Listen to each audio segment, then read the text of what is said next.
Let me get rid of this. Oh, okay, allow. Yeah, get out of there, you. Oh, hold on. There we go. Okay, so degrees of political resistance and control of power. So the point is the government has control of power. How do we break their control of power? What does that look like? Or rather, what is it that we, let's see, is this red line? Hold on, my notes are all messed up. Yeah, okay, sorry. So there are three things that need to occur for the movement to destabilize the regime. And they basically come down to, let me get my little cursor over here.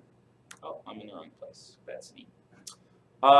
Desire, strength, and desire, ability, and strength, which I don't have in my notes, so I'm just going to go off this. So the desire for the movement to be strong, it actually has to have a desire to limit the government. It actually has to have the desire to disrupt the government's power. If people, A, don't think anything can change, right? They're going to be demoralized and they're not going to want to fight against it. If the government, by and large, does enough for people, right? And they're like, well, it's better now. I can, I have enough food. I have a place to live. Things aren't so terrible. I just can't say certain things. They're not going to have the desire to change the government. In the U.S., things are not bad enough for people. Not that I'm encouraging things to get worse, right? That people feel that they still have something tied up in the American system of capitalism and the American government. So they lack the desire. Whereas in, say, Colombia, right, people don't have a vested interest in the government. They desire to see it change. In Palestine, the Palestinians who are occupied desire to get rid of the government. But that's not enough. The next thing is the strength to withdraw from the government. And what we mean, or at least what Gene Sharp means, right, is the government depends on all these things. We'll use Palestine for an example. It depends on Palestinian land. It depends on Palestinian labor. It depends on Palestinian cooperation at checkpoints with the military, et cetera, et cetera. Now, it's not as though the Palestinians aren't in constant defiance of Israel, right? But part of the problem in Palestine is it's ghettoized. The Israeli military has overwhelming force, and so they don't actually have the strength right now, and he's very clear about this, sometimes you don't have the strength to withdraw the necessary institutions to destabilize the regime. So he's not simply an idealist, right? He's always talking about power and power relations and the sober assessment of where power relations actually sit. And then the other thing is the actual ability to withdraw consent. Now, this includes all sorts of things. If there's a complete internet, phone, media blackout, there's a curfew, you can only go to work, there are troops everywhere, it's very difficult, right, to actually withdraw, right? If people come to your house, drag you to work, escort you back, again, your ability to actually withdraw is negligible. So the movement, as Gene Sharp sees it, needs to create their ability, whether that's skills, whether that's organization, discipline, right? All of these are factors that affect their ability to withdraw. So, any questions on these? This is sort of like the conditions that the population needs to have internally to exercise political defiance. Yes, please. So you're saying it's kind of like non-compliance, but like in the case of Palestine, non-compliance doesn't work because of the overwhelming power that Israel has over them. There's got to be an alternative. Well, so this is what Gene Sharp would say, and this is something that I'm very sympathetic to be honest, which is it's all about relative power relations. The Palestinians are not able to disintegrate the Israeli regime, but they certainly are able to make life miserable for a lot of Israelis, right? Israel is one of the most militarized governments in the history of the world, and they spend a lot of money on their military. Whereas if the Palestinians just complied, right, they would get thrown off their land even faster. They'd be exploited even more. And so the political defiance, to use Gene Sharp's term, actually does affect Israel in key ways, right? And so that's what's important to keep in mind for Gene Sharp, is he's talking about relative power. And one really important thing to note about Palestine is more and more, there's a lot of the support that Israel gets externally is withering away. And there's a growth of resistance in Palestine. And there's a growth of resistance in the region. And there's a lack of support and decline in Israel, right? I just read an article that there's a new movement that's actually derived from an older movement where people just refuse to sign up for the occupation army, right? And so that's effective. It's not universally effective. It's not complete change. We'll actually talk about the methods of change here. But also what Gene Sharp and myself would say is you have to look at what the actual concrete effects are. You can't just say, oh, we didn't get what we want, so this isn't working, let's quit. You have to say, okay, so what would happen otherwise? Doesn't that tie up with the whole thing of the strength and the desire to continue and not give up? I mean, right, and very few people have as much desire to change the Israeli regime than the Palestinians, right? They've been fighting for it for 60 plus years. So the desire is there. The problem is, relative to the Israelis who get billions of dollars of funding, their relative strength is not such that they're able to do it. And their relative ability is not such that they can do it. But again, that's not their fault, right? That's that the Israeli regime is constantly propped up. But their strength is growing and their ability is growing, which again points towards a possible liberation of Palestine, right? It's an ongoing process. Does that make sense? Okay. So where did my old point go? What are the modes of change? And this is again where Gene Sharp totally disagrees with most people who agree with nonviolence. He dismisses most of it. So the first is conversion. And who here has read / heard / seen annoying Facebook posts that have like Gandhi? And they're like, oh, if people just realize you're suffering, they'll not do the terrible things that they're doing, right? Has everyone seen that? Yeah, he says that never happens. He's like, maybe it happens to a couple people, but if you're counting on conversion, right, and if you have like hippie liberal friends and they're like, oh, why do we have to fight back if, against the police and military? Like if they just see that we're peaceful, like they'll change their views and they'll realize we're all just human beings. He's like, no, that doesn't happen. If you're counting on that, your skull's gonna get broken in. And of course, he goes on to say, right, you don't write the checks to the military. You don't write the checks to the police. You don't have the indoctrination. So banking on conversion, waste of time.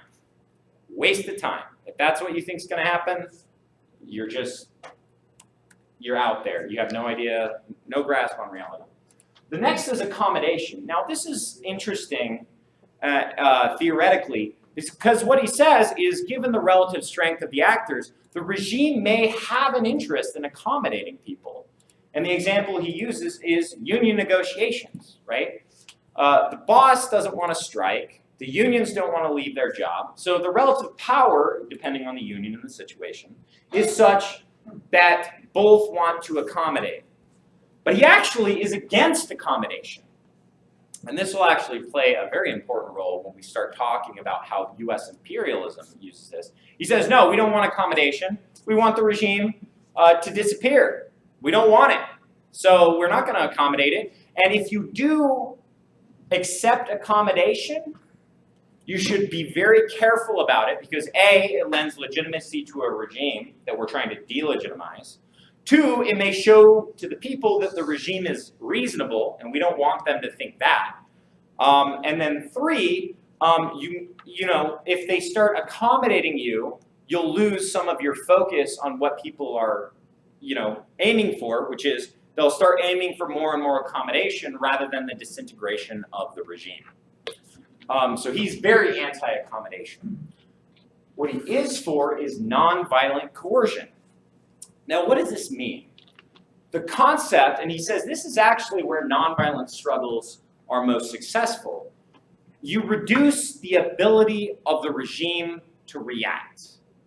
You clog this, for example, in the case of a protest, and he doesn't actually use protests. He says they're a very dangerous tactic. You should be aware of their pros and cons. But for example, you flood the street. No one can go anywhere. No one can do anything. You know, it shuts the whole city down, right? Suddenly the regime is unable to move troops, unable to move police. You know, it becomes, you know, food doesn't get where it needs to go. Suddenly people are like, yeah, the regime can't even like get us the food that we need.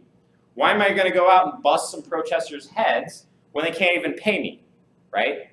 And you know, this is one of the impetuses for a lot of Latin American coups, right? Coup after coup after coup is the military. You know, there was various aspects of nonviolent coercion. And they're like, well, why would I put up with this regime? It can't even stop, you know, some students. So I should take it over, and then I can get all the things that I want. Things like economics, right? You get the people to go on strike. Suddenly the oil fields aren't working, the mines aren't working, the farms aren't working, et cetera, et cetera. Political things. You block the ability of people to vote. You block the ability of census takers. You block the ability of government agencies to keep records. You go burn down the record building of everybody's prison records. Suddenly the regime has no way to keep track of who's doing what. Social coercion, right? You make the regime destabilize in that one example he uses is the murder of a high-profile figure. Right? This figure who's like a peace activist, whatever, or just an important political figure is murdered. Suddenly people are out on the streets, people are angry, people are stealing stuff from the government, food, whatever. It delegitimizes the regime, right? And then the regime is unable to respond with its full force, right?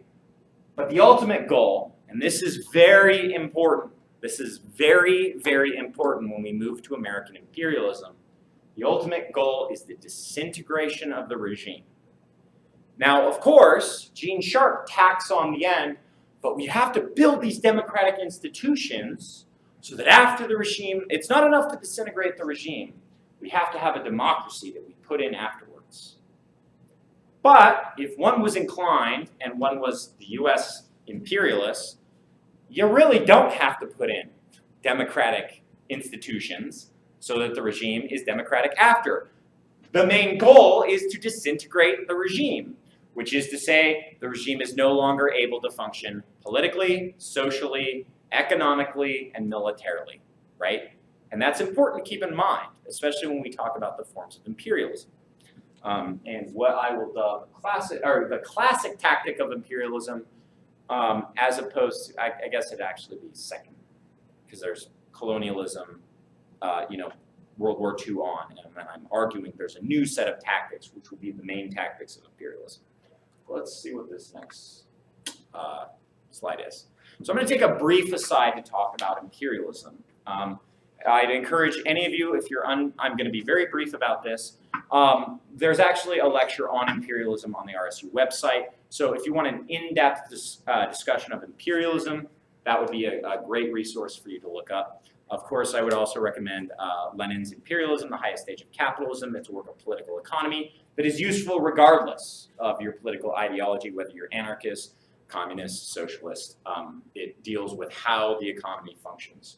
So what are we talking about when we're talking about imperialism? Well, we're talking about the highest stage of capitalism. If you have libertarian friends, first off, I'm sorry. And then second off, you've heard them say things like, well, this isn't real capitalism. Right? Real capitalism is free markets and competition and small business owners. And that was true for a very narrow period, maybe kind of, if we squint, between like, let's say 1650 and let's say 1820, right? But the thing about free markets and competition, somebody wins that competition. And by winning that competition, they get bigger, and they keep winning that competition.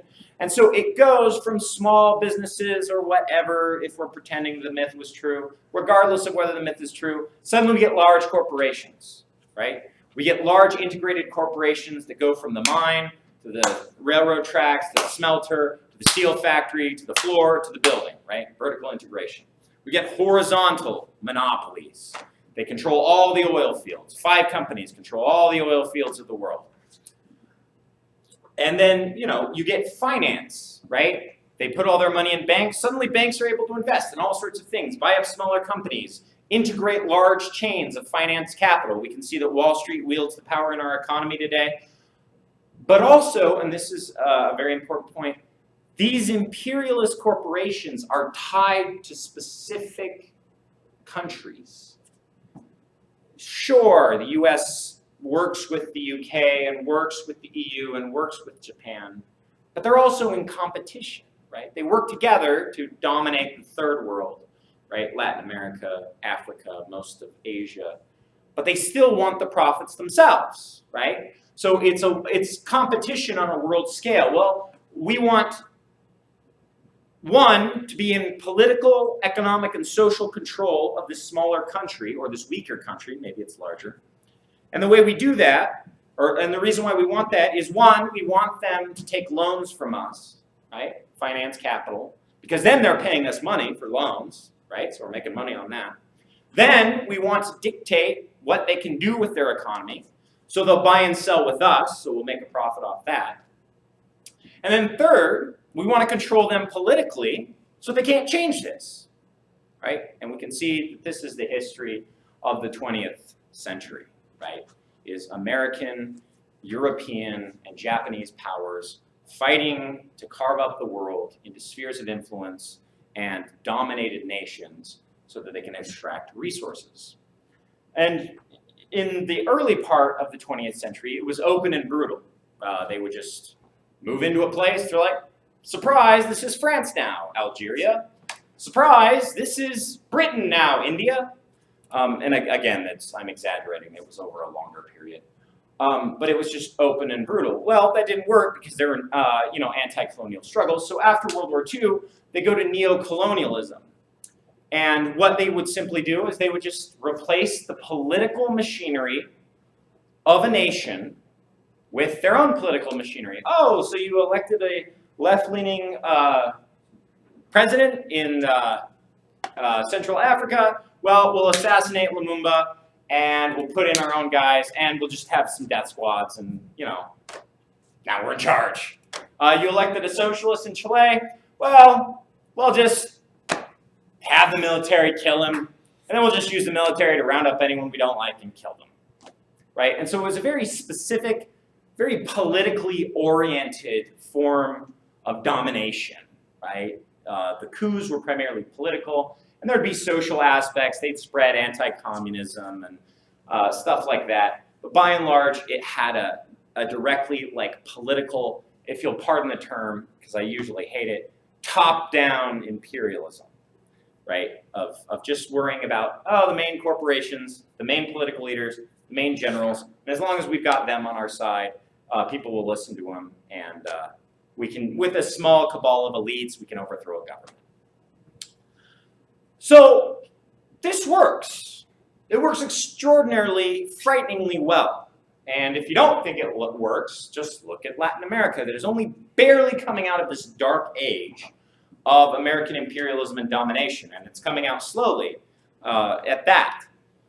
But there's something interesting happened in Venezuela in the early 2000s. Well, first off, are there any questions about what we're talking about when we're talking about imperialism? Any clarifying questions? Okay, so let's move on. So this works frighteningly well. Actually, let me backtrack.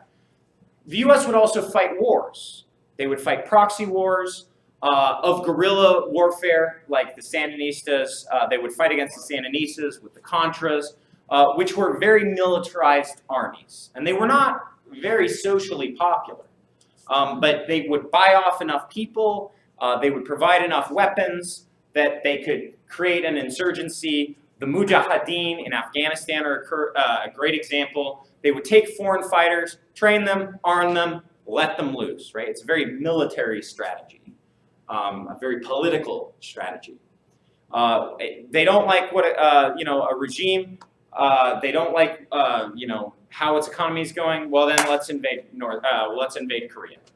Let's carry out a roughly 10-year guerrilla war in Vietnam, right?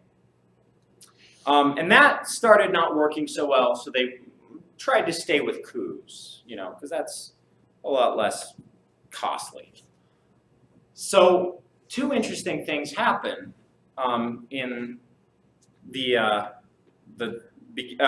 beginning of the 21st century. They attempt to carry out the same sort of coup they've always carried out in Venezuela. And they've carried out coups like this in Venezuela before and all of its Latin American neighbors. And what they do is they have the State Department contact the local rich guys and the local politicians that the rich guys support, and the local military leaders that are connected to the rich guys, and maybe some police officers and what have you. But basically a small cabal of the elites, right? And they sit them down and they say, we don't like this regime. What you need to do is overthrow this regime, and we will recognize the new regime. And then we will immediately start, before you do that, we're going to carry out political, economic, and social attacks on this country externally. And then you just kind of make things really bad, just shut down the economy, claim that it's a dictatorship, whatever you want to do. Just make a lot of problems as the rich ruling elite. Close down your factories in protest of the government. Close down your oil fields in protest of the government. Get on the media, say it's a dictatorship, talk about how civil liberties and freedoms are being destroyed.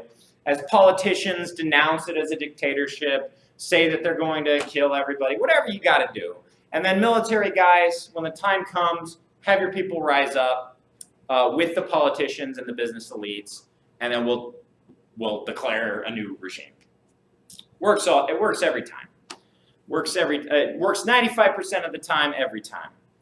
So they try this, but the problem is the political opposition doesn't have a lot of legitimacy. And the reason why is because Chavez, who actually tried a coup himself in the early 90s and was then arrested, and it was a miserable failure, said, well, that didn't work. I need to actually have widespread mass support. So he spent the time building widespread mass political support so that when he won, it delegitimized the political opposition, because everyone knew it was a fair election that they just lost. So the political opposition is not really in a position of authority, and the Venezuelans know this, and politically they're behind Chavez. Well, the social opposition, through the media, starts spewing all this stuff about Chavez, but Chavez, right, had maintained his campaign structure and had direct grassroots connections to people, and were able to put out media not only through the state-owned media, but also through these grassroots organizers and connections, right? So they weren't able to spin the lies that, Chavez is going to declare a dictatorship, and, this new government has come to power, and it's totally legit, guys, trust us, bro. It didn't fly. And then the military and police actions, key high-level generals supported the coup, right? Because, they're tied up with finance capital and what have you.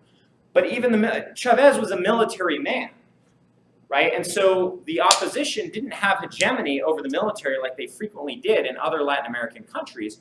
And so a lot of the military that was supposed to rise up and support the new regime actually didn't, and in fact was inactive, right? And in fact, Chavez was ultimately rescued, right, by the military, fighting another section of the military.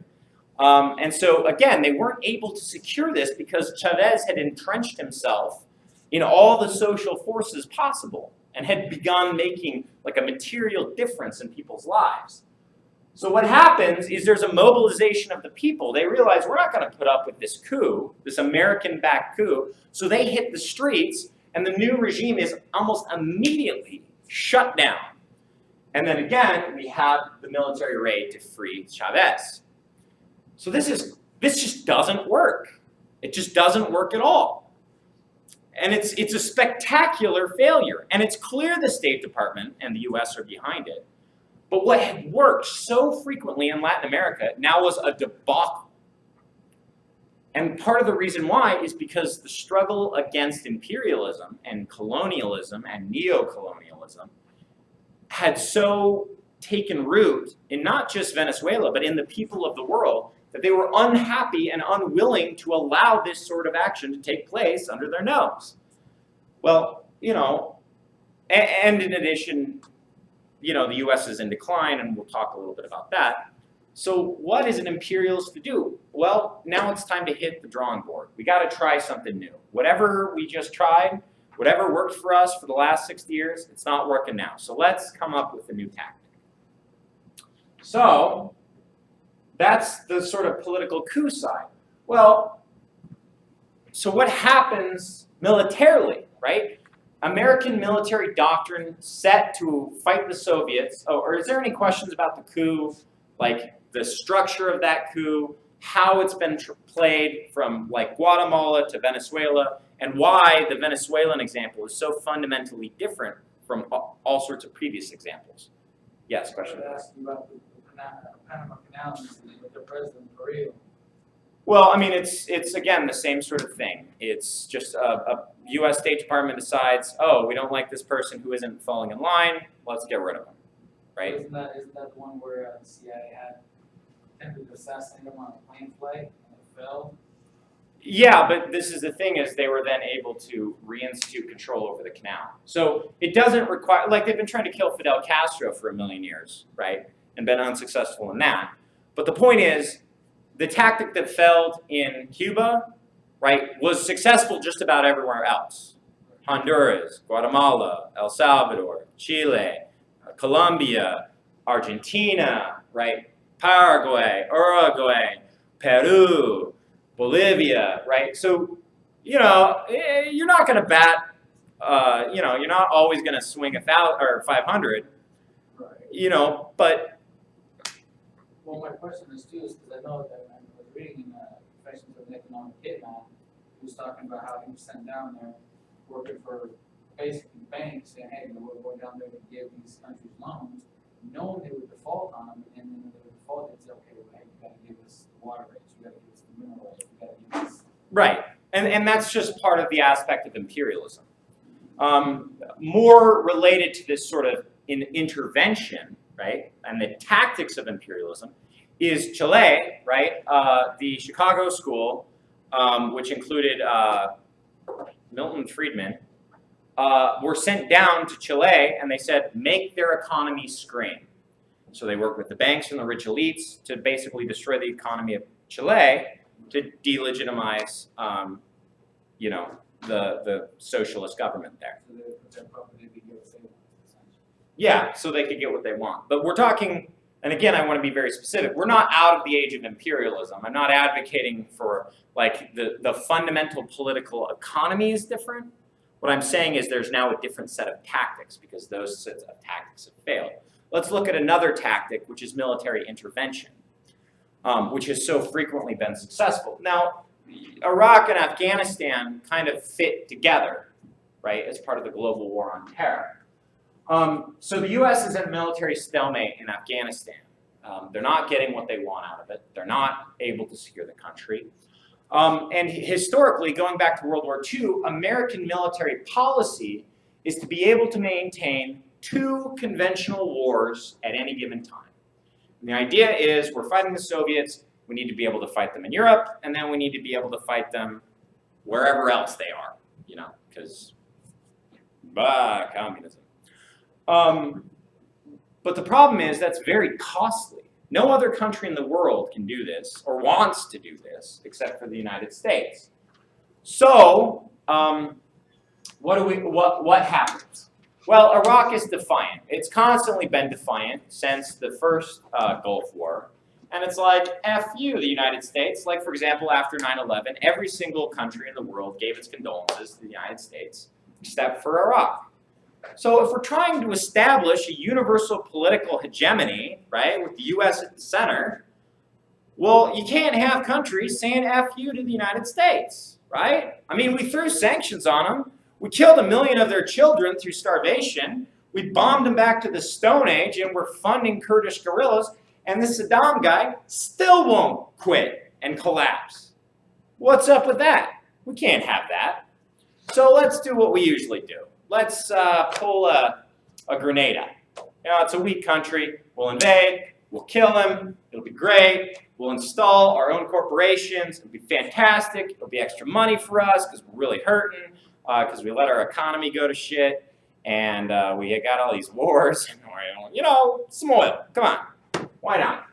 Well, the problem is, you know, they declare Iraq as the axis of evil, but they don't really have a basis for this, right? They don't have a, they're losing world hegemony. The rest of the world is not buying this, right?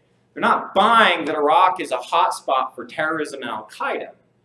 Well, okay, you're not buying it. Well, let's put together a coalition of the willing. Well, up to this point, after the collapse of the Soviet Union, Europe, Japan, all sorts of other countries were willing to go along with the United States. It was a unipolar world, which is to say there was one superpower and the US was it, and it was by and large unquestionable, right, during the 90s. We decided to launch cruise missiles at a Sudanese pharmaceutical factory because of Al-Qaeda. We blow up a night janitor and that's all we do, you know, besides destroying a place creating aspirin. Whatever. What are you going to say, world community? You know, there's no Soviet Union now, right? And they didn't really face any sanctions for that. You know, and the US was able to just do whatever the hell it wanted during the 90s. Well, the problem is, people are realizing that the United States is actually declining militarily, politically, economically. So the coalition of the willing, its traditional NATO allies are like, yeah, why are you going into Iraq again? Because it looks like what you're trying to do is establish world hegemony, you know. And as France and Germany and the UK, well, I'm the UK, so I'm going to go along with it because I realized I'm a declining empire and my only hope is to hitch my wagon to US imperialism. But France and Germany are emerging as the EU, as a new economic powerhouse. And they want to imperialize too. Wait, so we're helping you imperialize these countries so that you can get the resources? Hey man, no, there's no Soviet Union now. We're not doing that. So the actual coalition of the willing, right, reveals the split between the imperialist power. Germany and France are like, no, we're not doing that. And the US is like, oh, you're not going to do that? Well, guess what? Despite the fact that most of these refineries are French and use French and German parts, you're not getting any contracts, even though that would make the most sense to rebuild Iraq. We're cutting you out of all the profits. How do you like me now? And the answer, of course, that the EU came up with is, well, not very much, right? So, what does this lead to? It leads to absolute American defeat. They are able to disintegrate the Iraq regime. They are able to occupy Iraq in ways they were never able to occupy Vietnam. They were able to control every aspect of the political, economic, and social progress. But even so, American imperialism was so weak because it's capitalism and it sucks and it's all about profit rather than achieving your long-term political objectives. But it's absolute defeat. The Iraqi resistance and the regional resistance coming from Iran, from Syria, what have you, defeated the US. The US was not successful in its imperialist war, and in fact, didn't leave Iraq, despite what Obama and others would have you say.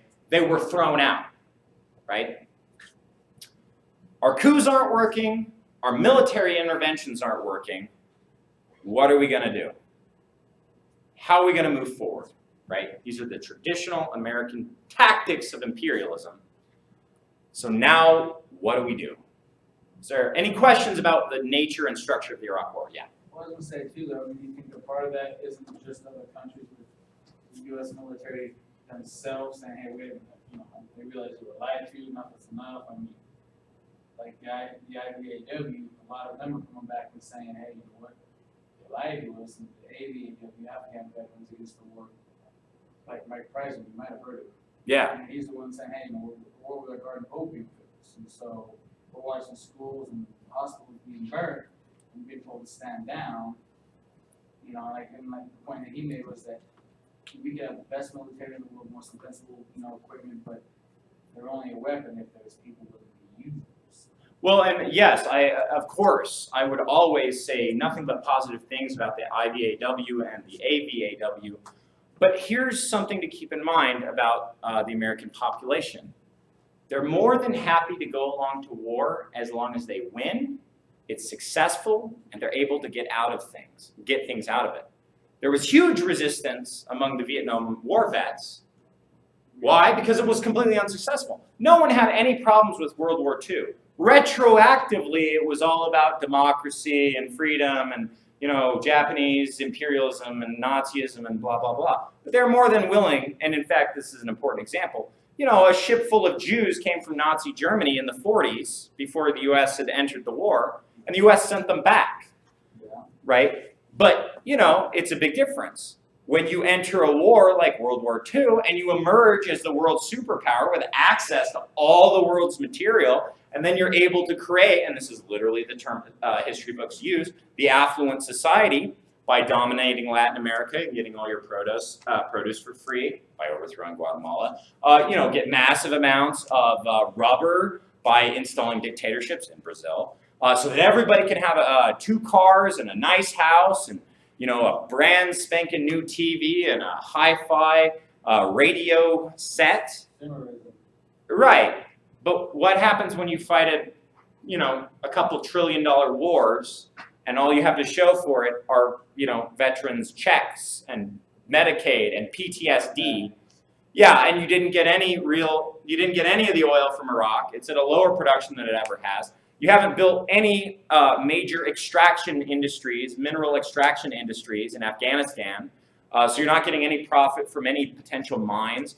You're getting opium that kind of helps the pharmaceutical company, but it doesn't even begin to cover the costs of all the soldiers, all the bombs, all the tanks, all the defeat, right? So I'm not trying to criticize at all the moral fortitude of those veterans who are against the war. In fact, I think they're quite courageous in doing so. But the point is, when an empire loses a war, it creates a different feeling both at home and abroad than when an empire wins a war, right? I mean, that's how the United States came to control all of the British Empire and all the French Empire, by and large. It's because Britain and France lost World War II and were saved by the United States. Well, they were really saved by the Soviet Union, but as far as capitalists go. And so the U.S. was able to impose on them its will. It was able to impose on them, hey, you can't even control your own country, France. Why do you get access to this entire empire? We're the only ones who can defend this empire. But now Iraq and Afghanistan, they can't even defend the empire, right? So now the imperialists have to look out for their own interests, right? What was that? The illusion's crumbling. The illusion is crumbling, right? This goes back to the question of authority. So that kind of addresses the coup, that addresses the war. So what is a crumbling empire to do? Let's see if I have got it. No, I didn't get to that.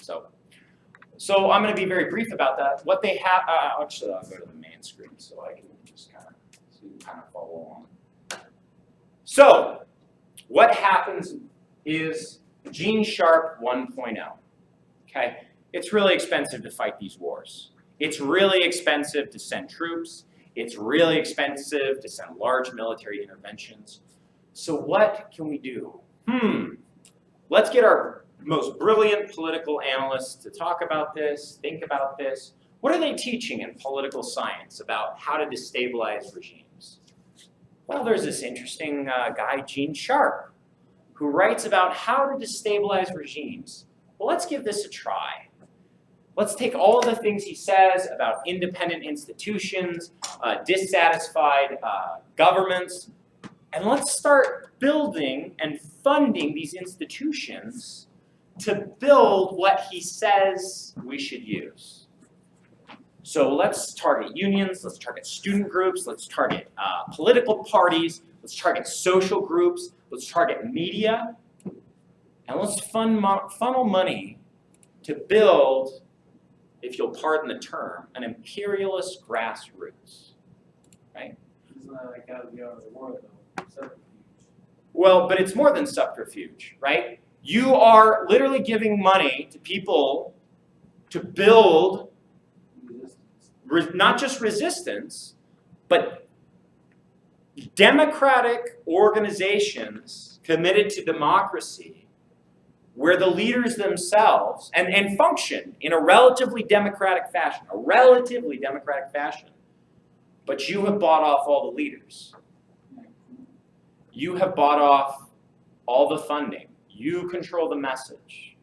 But the genius is, you don't control the message alone, because they have these certain limited democratic structures.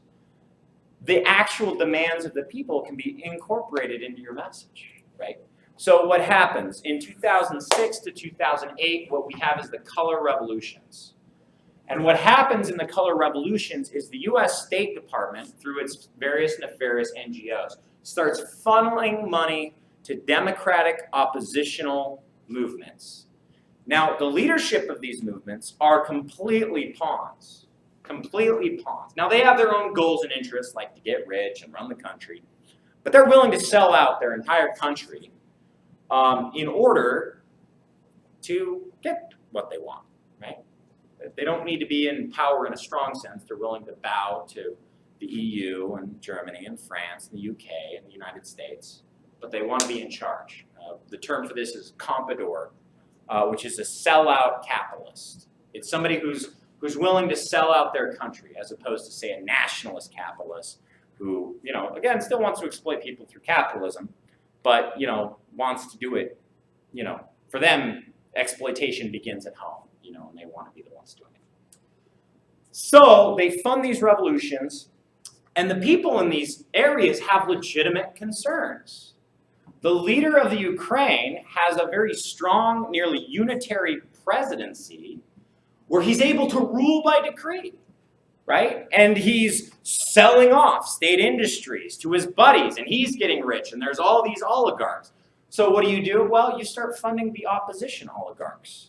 And you say, okay, what you need to do is you need to create, this is our State Department plan, you need to start creating mass organizations, social organizations, political organizations, economic organizations, all geared, we'll say, to democracy, right? And so a wave of these color revolutions sweep Eastern Europe. Now, don't you find it funny that they all picked different unitary colors to represent what on the surface looks like the exact same demands? It's almost like there was an outside force coordinating these.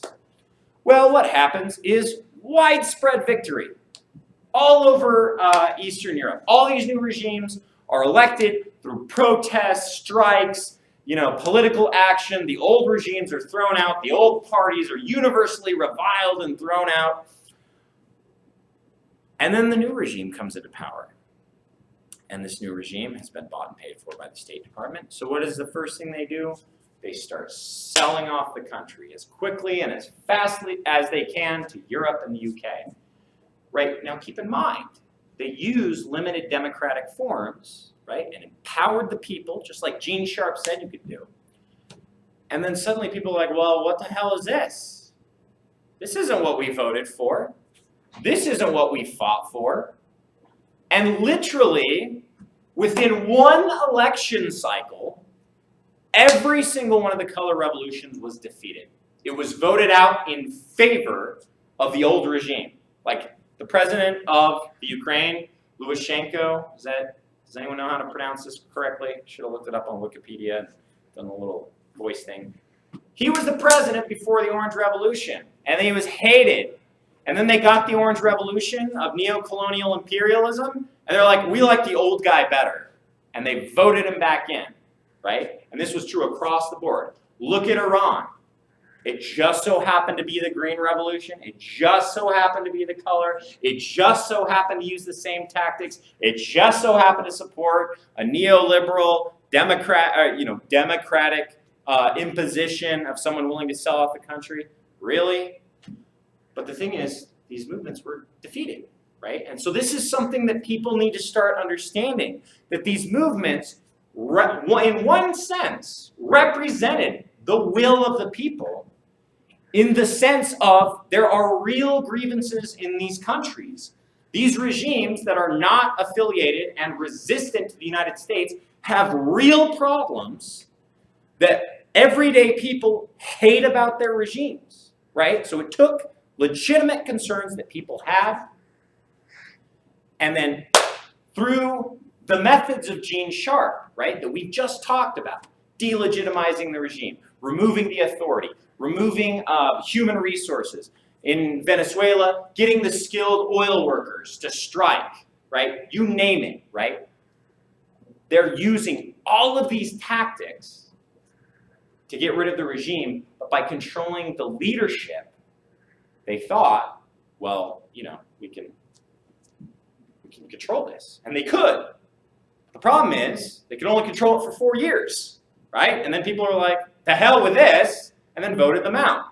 So, well, what do we do when our, and you got to keep in mind, to buy an election, it's so much cheaper, right? To funnel money so people can do, Facebook campaigns, $50,000 will get somebody who can do endless Facebook campaigns, endless tweeting, make a fake video of a Ukrainian actor pretending to be a Ukrainian woman saying, this is what we are fighting for in our freedom of our country. And it's like, that's totally a green screen. What?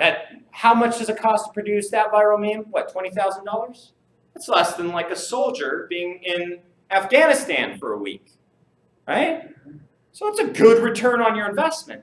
But the problem is this damn democracy thing that we're trying to grow to destabilize the regime.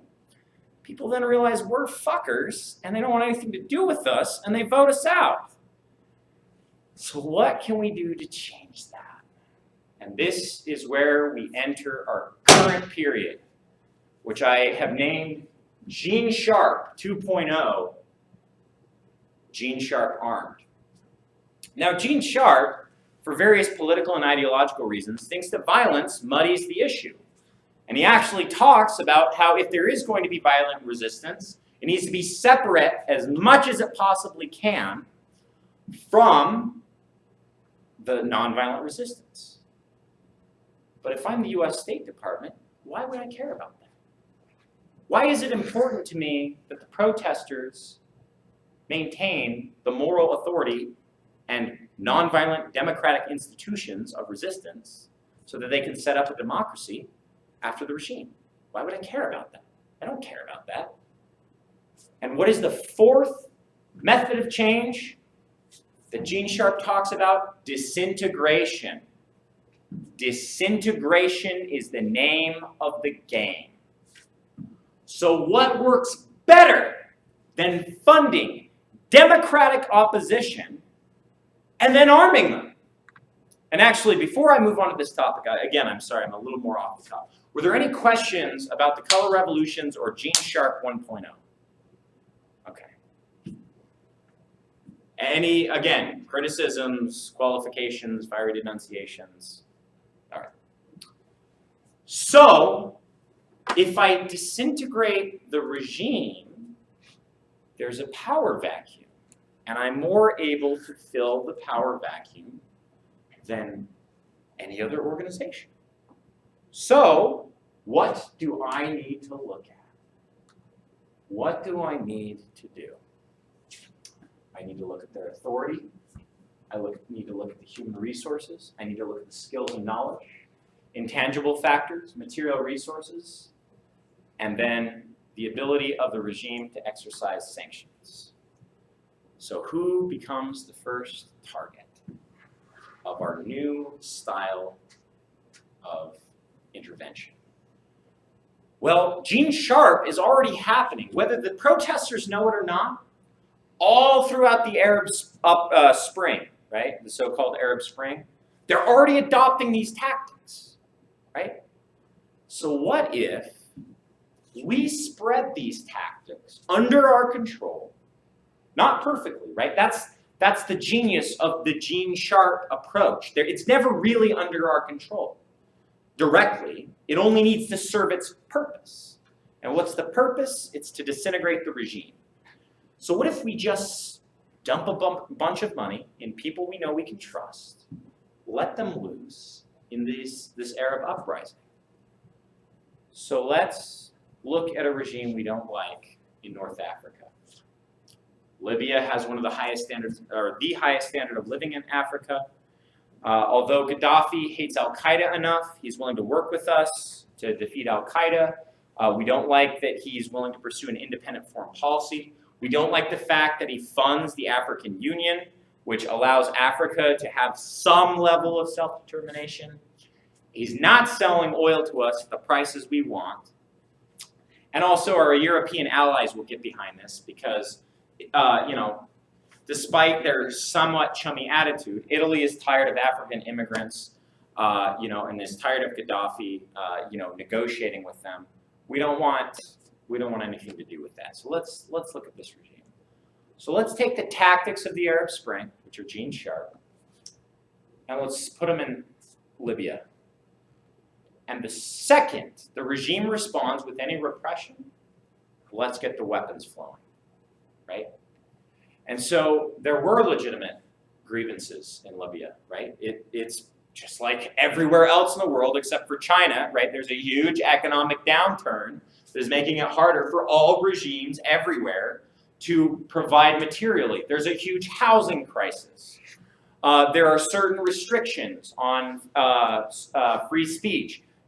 There's a restriction between two groups, Arabs and Africans. The Libyan regime supported Africans and believed in Pan-Africanism, which the Arabs didn't. So let's start drawing divisions among the Arabs and the Africans, and let's fan those divisions. So let's put a bunch of money into pro-Arab like groups to get them to form and them to protest. And then as soon as the regime starts doing anything, let's start funding weapons, right? Now, to be fair, this wasn't entirely successful. And part of the reason it wasn't entirely successful is because it was their first try, right? And so what happens is there's a political protest, a political uprising. The regime responds with repression. It rightly identifies the protesters as puppets of the US. What it fails to recognize, and this is why I think this is such an important lecture, if you'll pardon me, what Western leftists fail to recognize is two things are true. One is that the protesters are, in fact, puppets of US imperialism. And two, they are everyday Libyans with legitimate concerns about their regime. Both of those are true.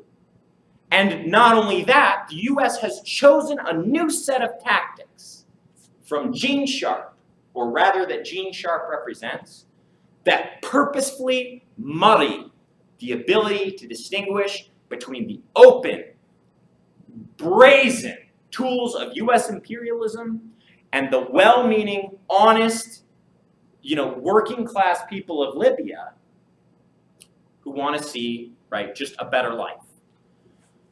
Now, if you'll notice, right, we didn't see any conversion really in Libya.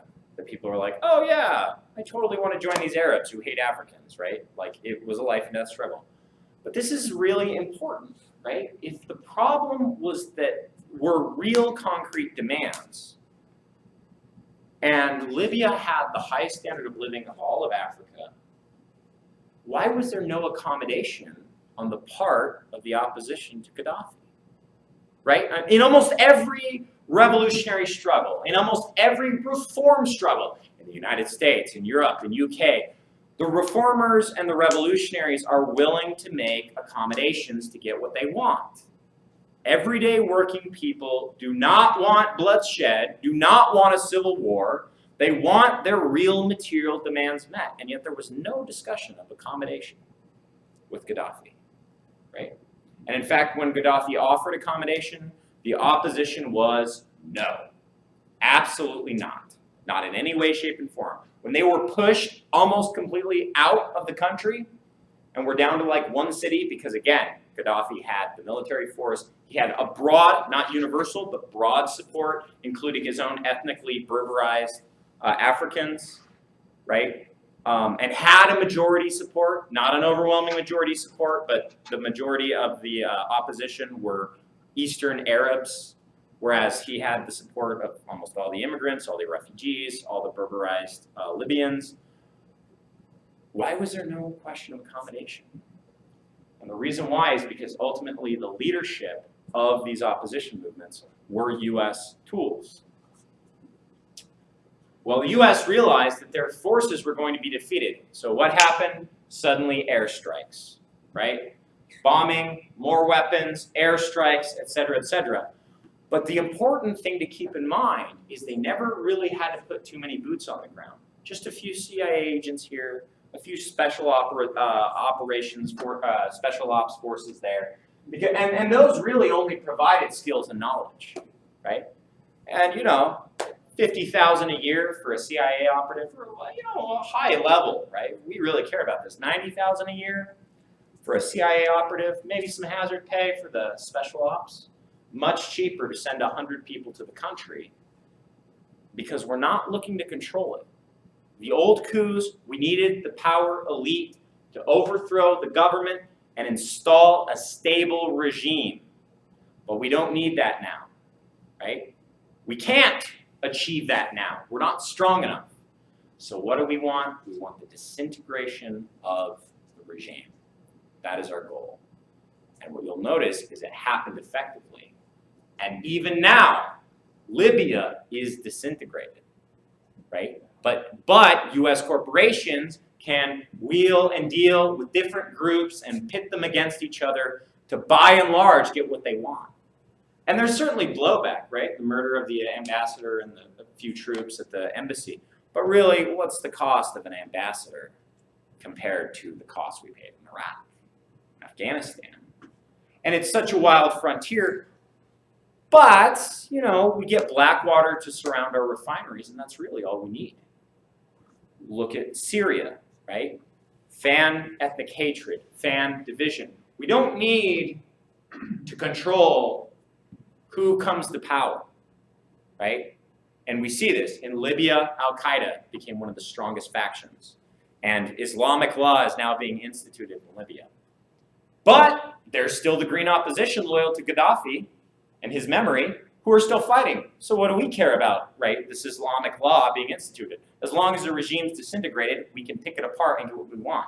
In Syria, there's so many ethnic divisions, let's start funding Islamicists, right? Let's turn our peaceful protests bloody. Let's get them to start shooting other people. Let's, you know, funnel things through Saudi Arabia so our hands aren't even on them, right? And then we can blur all the distinctions between the secular generals, right, who want just like a better crony capitalism, a better imperialist regime, or not that Assad is imperialist, but like a regime in which they gain the benefits of selling out to imperialism. You know, and the peaceful protesters who really are just like unhappy because Syria's in like a huge drought and they have no jobs and like their farms are withering and dying.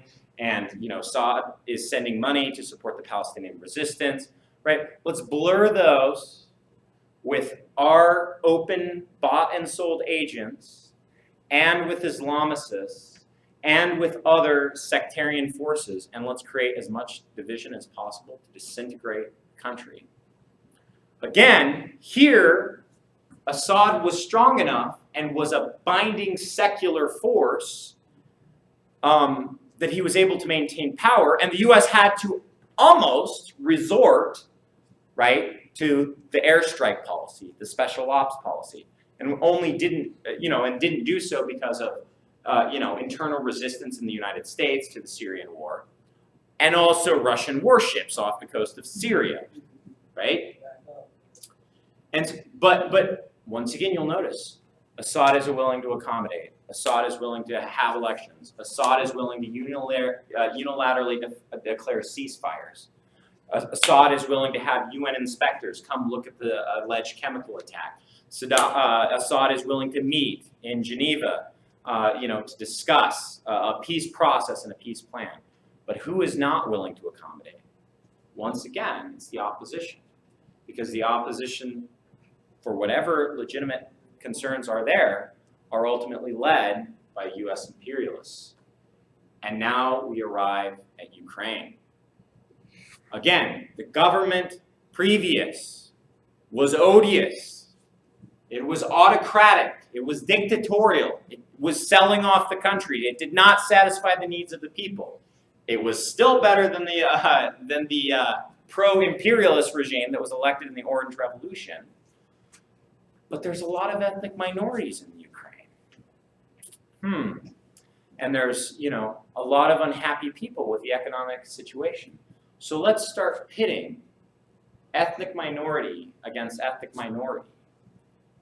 Sloboda is neo-Nazi. It started as a socialist nationalist party, as a mirror of National Socialism. Well, maybe these fascists at some point will grow a backbone and turn against us. But we don't need them to win, right? All we need them to do is disintegrate the regime, right? And in this case, unfortunately for the US imperialists, Russia is in the neighborhood, right? And so Russia is trying to lend stability to the various forces that serve its interests there, like in the Crimea, right? But isn't it odd that this pro-democracy movement has a neo-Nazi as arguably the second highest person in the government? Why is this movement for democracy flying Nazi flags and the Confederate flag as part of their message?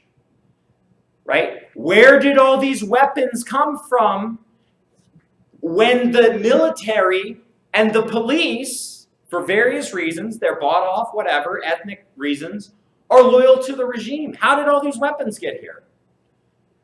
This is the new character of American intervention. To take legitimate grievances, right, and funnel grassroots organizations to carry out peaceful protests, and then to arm them, right? The goal, to disintegrate anti-American regimes, disintegrate regimes that offer any defiance to the US or the EU, and when the regime disintegrates, through neocolonialism or outright occupation, take the resources that are politically relevant and to disintegrate political opponents who could bring the regime, form a new regime that might be resistant to American imperialism.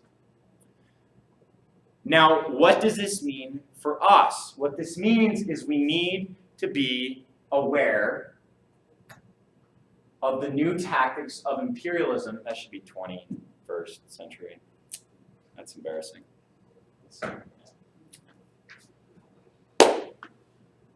We need to understand that more and more, every uprising is not necessarily progressive. We need to understand that simply because a regime is reactionary, right? It's corrupt, it's autocratic, that the people uprising may in fact not be better, ultimately, than the regime itself. So what I'm asking for includes three things. First, I'm asking people to understand the new tactics that imperialism is using, especially their use of grassroots and their arming of the grassroots.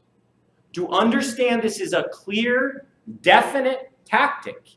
It is not simply, oh, the confusion of the situation and that, oh, the regime responded with violence, so of course they need to defend themselves.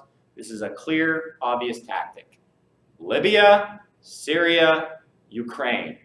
We are going to see more and more of this because America is too weak. The United States is too weak to carry on its traditional imperialism, and it will only get weaker as it declines and other nations and imperialists grow relatively stronger. So understand these fundamental shift in tactics. 2, to carefully study the concrete nature of these uprisings, right? We're past the point of up with people, or, you know, if people are in the street, then that must be something powerful and progressive. We're seeing reactionaries, fascists, and neo-Nazis rising up as well. We're seeing the US has no qualms about backing Al-Qaeda and Islamicists if it will disintegrate a regime that is unfriendly to it. So we need to know the actual forces at play and who they represent. Even if honest, and I have no doubt about this, honest, hardworking, dissatisfied Ukrainians join those movements, we need to understand the character of those movements and especially the character of the leadership. And the third and most important thing, if we can do the other two, that's great. But we must oppose any US intervention in any country, anywhere in the world, not simply through coups, not simply through military invasion, not simply through special forces, and not simply through espionage and its spy agencies.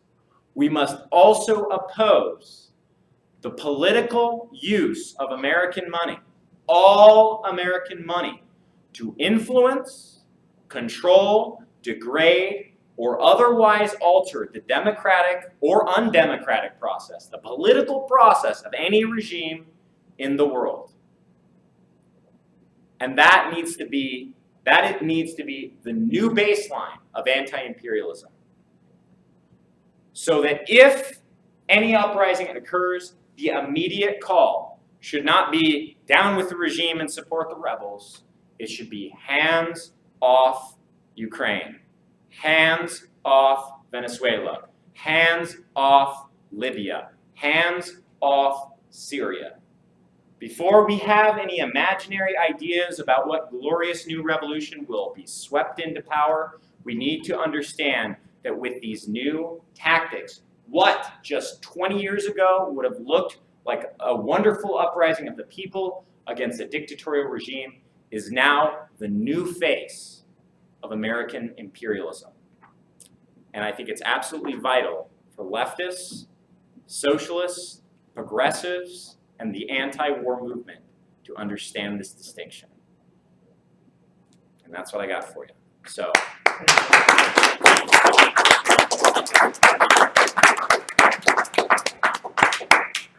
So, do we have any questions here? Questions, comments, observations? Fiery denunciations. Yes, please, in the back. I was going to say that, when you say that it's a new tactic, when you think about it, throughout history, it's not really new. It's kind of like a Trojan horse. It's, throughout different periods in history, the same tactics have been applied.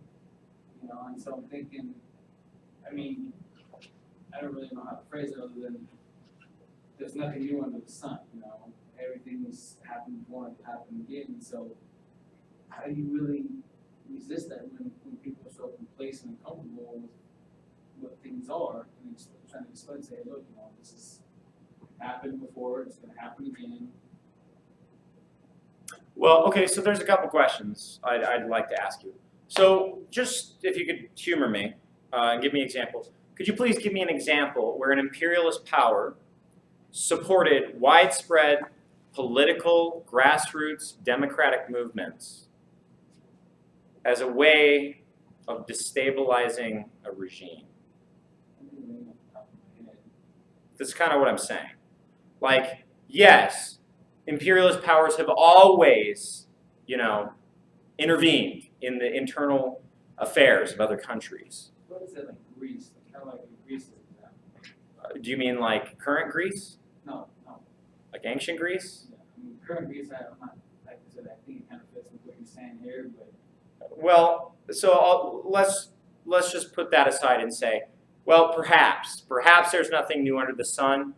If there isn't anything new under the sun, there's something very distinct about the tactics that are being tried now, which are different from the tactics 10 years ago, which are different from the tactics 20 years ago, 30 years ago, 40 years ago, 50 years ago.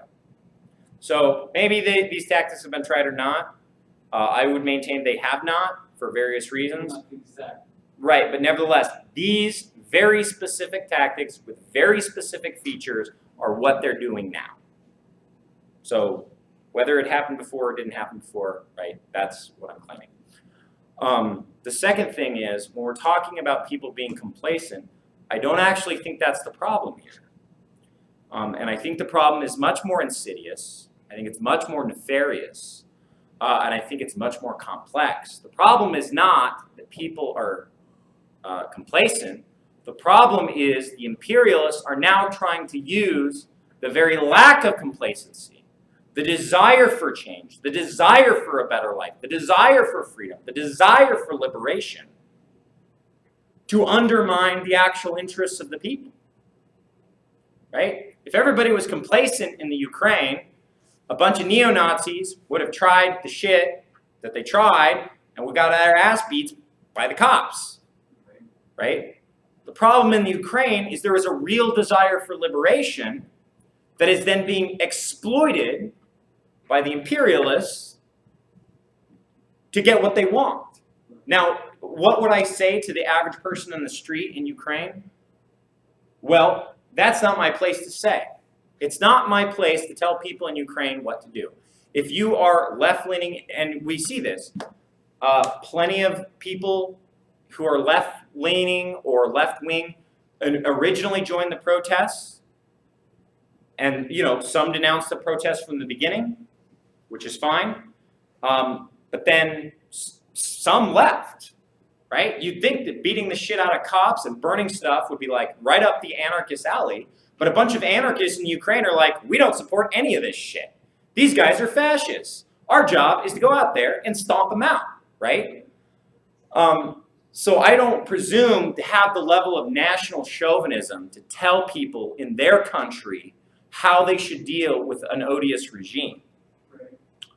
What I do have the knowledge and wherewithal to do is to say that Americans need to understand these new tactics and they need to oppose them wherever they rear their head. So that's kind of what I've said. Is like whenever I talk to like people out here and just on either side, I mean, people are like, well, it's too convenient. Yeah, I agree that it's bad. And it's like, well, shit, do something. Don't just, sit on your ass and, I mean, that's what I mean by complacency is here in America. Or like you said, people are afraid because of the overwhelming, police power. Sure. And that's another conversation that we can definitely have about how to build a revolutionary movement in the United States. But as far as American imperialism goes, again, the point is to stress that we're entering a new period of tactics. Right. And then we need to identify them. And as Americans, our first course of action should be to say no. U.S. hands off. And if you are interested in taking action, I believe there's a local anti-war committee that is putting together a panel, so keep your eyes open for that. And I believe they'll be discussing the Ukraine, but that's neither here nor there. I saw another hand. Yeah, how do guys like me, I understand the new tactics, but how do we find out if the grassroots leaders have been Co-opted. Yeah, so this is an incredibly difficult, so it's a very complex question. There's a couple things to do. The first, and again, I sound like a broken record, but this is very important. Even if we personally are very excited to see an uprising against an odious regime, we must be cautious, and the very first thing that we have to say is U.S. hands off. Like hands down, that's always should be our message, living in the belly of the beast as it is.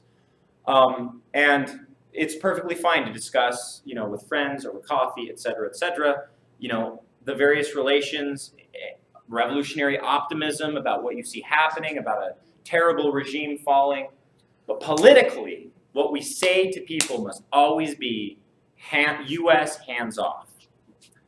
The second thing that we need to do is we need to analyze, and this is very difficult, right? If you don't speak the language of the country, you're going to get a lot of conflicting reports. Look at all sorts of news sources. I personally don't believe that RT is any less biased than CNN, but it's a different kind of bias. I don't believe that Press TV, which is the Iranian state television, is any less biased than MSNBC. But again, each of these represent different interests of different nations. So we need to understand what they think and why they think it, recognizing that they have a particular vested interest in these uprisings, and begin to really analyze the leadership. Very quickly in the Ukraine, it was clear that many of the leaders were Sloboda and the right sector. And so we need to be very sensitive to that. In Libya and Syria, it was very quickly apparent that the Islamicists were gaining control over the FSA and whatever the hell they called themselves in Libya. Just things that don't sound right. Like, this is an anecdote that will stay with me for the rest of life, is the leader of the FSA, right, was in exile. He was in Turkey. And he had come back from Turkey, this badass, he's secular, he's going to take down the evil dictatorship of Assad, right? And he comes back and he issues all these proclamations that this is a secular army, we are not Islamicists, we are fighting for a new and better Syria. And then a week later, and his face is plastered everywhere. It's on CNN, it's on MSNBC, it's on Fox News. Everybody is talking about, this is the Syrian George Washington who's going to lead them to victory. And then a week later, his ass got dragged out of his headquarters by the Islamicists, and they shot him in the street. What? Right? When things like that start happening, like when one of the leading Jewish rabbis of Kiev says, all of you Jews, get out of the city, start applying for visas, get out of the Ukraine. Yeah, what's really going on here? And I know that sounds like a glib answer, but these are like really bright line things that I have had to deal with. Even leftists, self-proclaimed Marxist, Leninist, communist revolutionaries who are like, no, that's overplayed. No, that's exaggerated. No, you're just cherry-picking stuff because you're a tanky. And it's like, here we are, years later. How's Libya looking? How's your, Libyan revolution looking? How's your Syrian revolution looking? How's your uprising of the workers of Ukraine to form Soviets looking? And so, we can't be pessimistic and just be like, and cynical, like, every uprising, it must be the U.S. ploy. But we do need to be very, very careful about that. So the first is hands off, and that needs to be our default baseline, because even if it is a legitimate uprising, the very first thing that can ruin it is any foreign intervention, right? Because they'll funnel money to whoever the U.S. supports and destroy the legitimate factions that are trying to, improve the lives of their people. So hands off. Second, concretely analyze the forces at play, that I was just talking about. And the third is to ask who benefits. Who benefits? Now, in any of these uprisings, in theory, the Ukrainian people could benefit, right? The Libyan people could benefit. Any given uprising, the people of that nation could benefit. But is this a regime that is proof resistant? Well, let's see. Ukraine gets most of its supplies and loans and fuel and economy from Russia. Now they're rising up against Russia. Well, that's weird, because you'd think that the Ukrainian people wouldn't benefit from rising up against their main benefactor, which is not to say something positive of Russia, just as a crude, blunt matter of political economy. Usually biting the hand that feeds you is not a viable political strategy. So that's going to make problems for their economy. So, there's even questions if the Ukrainian people will benefit. Russia certainly won't benefit. but yet the EU will benefit. The US will benefit. Who benefits from the disintegration of the Gaddafi regime in Libya? Well, that'd be the US. Who benefits from the disintegration of the Syrian regime? Well, that'd be the US and Israel. Now, again, I'm not advocating for a cynicism. What I'm advocating for is a caution. And in a practical sense, I hear people talk about how they support the revolution in Ukraine, they support the revolution in Libya, they support the revolution in Syria. Great, go buy a plane ticket. Because you're not talking to those people. You're talking to Americans. You're talking to Americans who are indoctrinated in the theories and ideology of democracy and freedom, and it's being used here to destroy the anti-war movement and justify American intervention.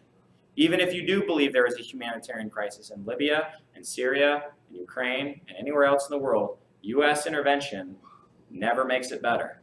So our primary task here, besides analysis, is to keep the US from intervening, right? And so that's the very practical flip side of this. Cool, thanks.